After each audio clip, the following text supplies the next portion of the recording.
They're creepy and they're kooky, mysterious and spooky. So much has changed since the freaky bunch stole our hearts in 1991. Still, The Addams Family and its sequel are two creepy movies that we'll never get tired of. They are so iconic that it's hard to believe the first one's turning 30 this year. Feels like we've just watched it last Halloween. What are you, darling? Where's your costume? This is my costume. I'm a homicidal maniac. They look just like everyone else. Wouldn't it be nice if the time slowed down a bit?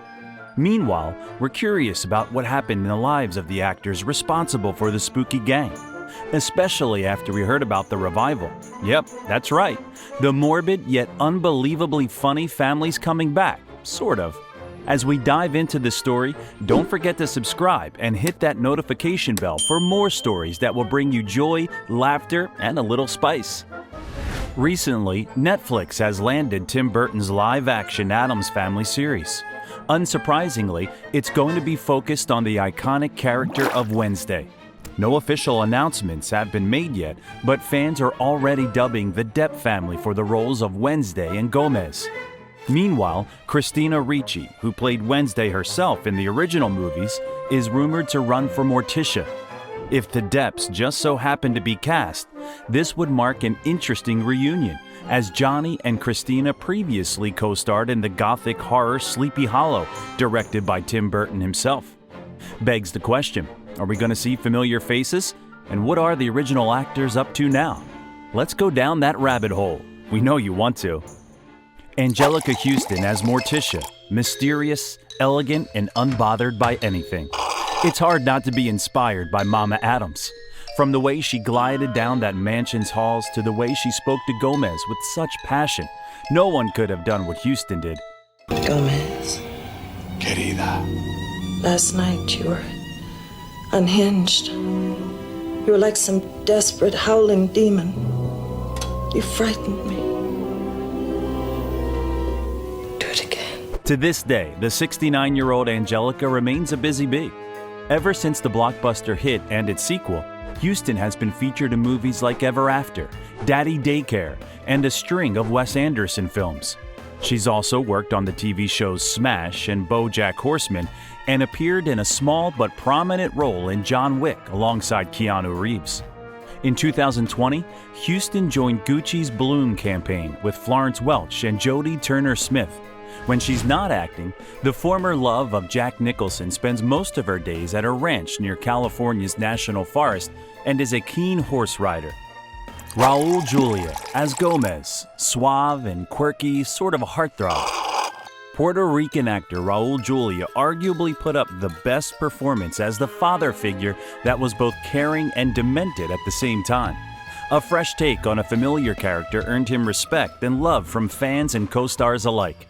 Another example of how a good actor could bring depth to a fluffy popcorn movie. By the time he filmed the two Addams movies, Julia had already gained international fame for his stage performances. The actor received Tony and Golden Globe nominations and starred alongside Meryl Streep in a revival of Shakespeare's Taming of the Shrew. Post-Addams, Raul had career ups and downs, and in 1994 he suffered a stroke. Sadly, Julia fell into a coma and was put on life support. 4 days later, the wildly talented star passed away at the age of 54. Christina Ricci as Wednesday, from sweet and eccentric to dark and psychopathic. From the time she made her screen debut as Cher's daughter in Mermaids, it was clear that Christina Ricci was going to be a star. With a pitch-perfect deadpan delivery and a mischievous glimmer in her eyes, Ricci impressed critics and audiences alike. It was fun. I got to do a lot of things that normally I wouldn't get to do. I hope. Like electrifying my little brother. I don't have a little brother, but my older brothers, I'd like to do that too. No surprise that post-Addams, she appeared in Casper and Sleepy Hollow, cementing her place as a teen icon. Losing the titular role in Romeo and Juliet, the actor went on to embrace edgy, outside-of-the-box movie roles like Monster and Black Snake Moan. The following years saw Christina cast in a wide variety of films, and quite successfully so. The 2018 psychological thriller Distorted received mixed reviews from critics, but everyone agreed that Ricci's performance was impeccable.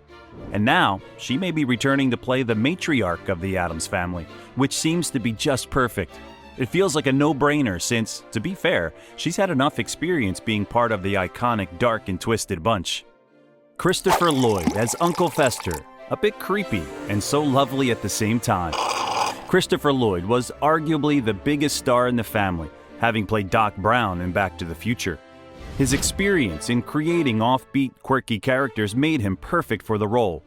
It's shocking to think he was nervous about playing the hairless electricity magnet who often gets the most laughs. As it turns out, Lloyd grew up reading cartoons, and Fester was his favorite character. When Christopher got called in to audition, he was worried he wasn't going to do the character justice. Add that to the fact that he almost didn't get the part. Reportedly, Sir Anthony Hopkins was offered the role. Undoubtedly, he would have been amazing, but we're happy anyway. After a few tries, Lloyd said he was called into a meeting where he thought he'd be recast for sure. Luckily, it happened to be a meeting about makeup. He ended up playing the part to perfection, and the character has since become one of his most iconic roles. Post-Addams, he's continued to act in a wide range of TV and movie projects, most notably Zach Braff's remake of the heist comedy Going in Style, alongside Morgan Freeman and Michael Kane. Carl Strucken as Lurch, gloomy but always loyal. The movie might have never come together if the filmmakers hadn't been able to find someone to play Lurch. They not only needed a tall actor, but also someone who could match the wit Ted Cassidy famously brought to the role in the 60s. Thankfully, they found Dutch actor Carl Strucken, who easily qualified for the part in the height category. He's 7 feet tall.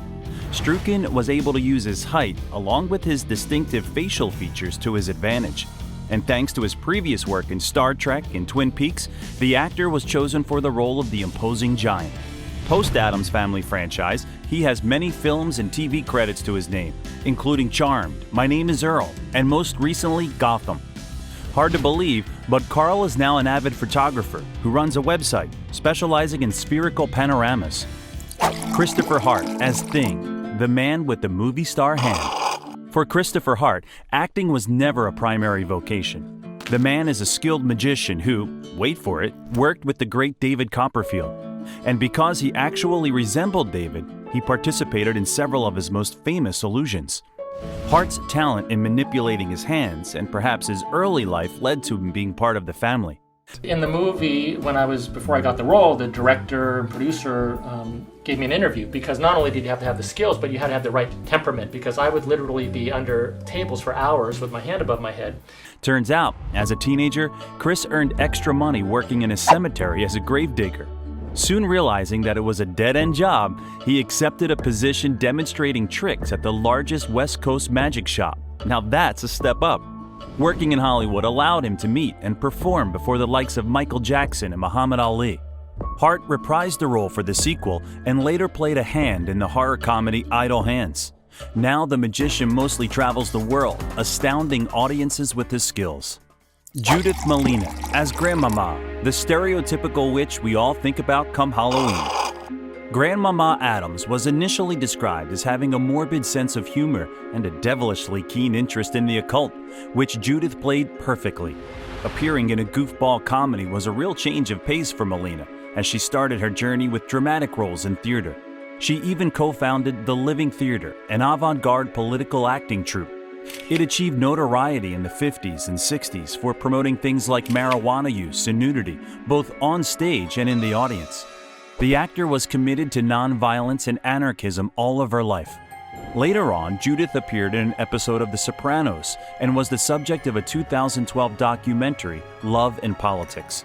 Don't miss rehearsals. The creative part of our work is not the performance. That's the harvest, the fruit of our action. The creative work of the actor is in the rehearsal. Molina sadly passed away in 2015 from lung disease, reportedly brought on by years of smoking. Carol Kane as Grandmama, kooky all the way. As great of a job as Molina did in the first film, directors were looking for someone else for Addams Family values. Often playing kooky, comedic characters, Carol Kane walked into the sequel with the perfect background. By then, she'd already starred in films like Hester Street, Annie Hall, and The Princess Bride. Friends with Huston since they were teenagers, Kane is actually a year younger than her on-screen daughter. Well, the makeup artist did a great job. "It was just nice to be part of that group that I already loved," Kane said. The actor had an instant connection with pretty much everybody. Post-Addams, Kane mostly appeared on TV and in the musical Wicked, both in touring productions and on Broadway. Jimmy Workman as Pugsley, unexpected turn of events. As the son of Morticia and Gomez, Pugsley Addams was made to be as devious as his sis Wednesday. If the two siblings weren't trying to kill each other, they found time to team up to scare unsuspecting passers-by. In real life, Jimmy was just an unassuming kid brother waiting for his sister to audition for the role of Wednesday.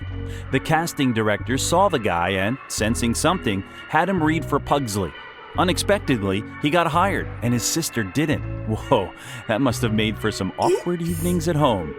Although Workman later played minor roles in both film and television, he retired from acting a long time ago.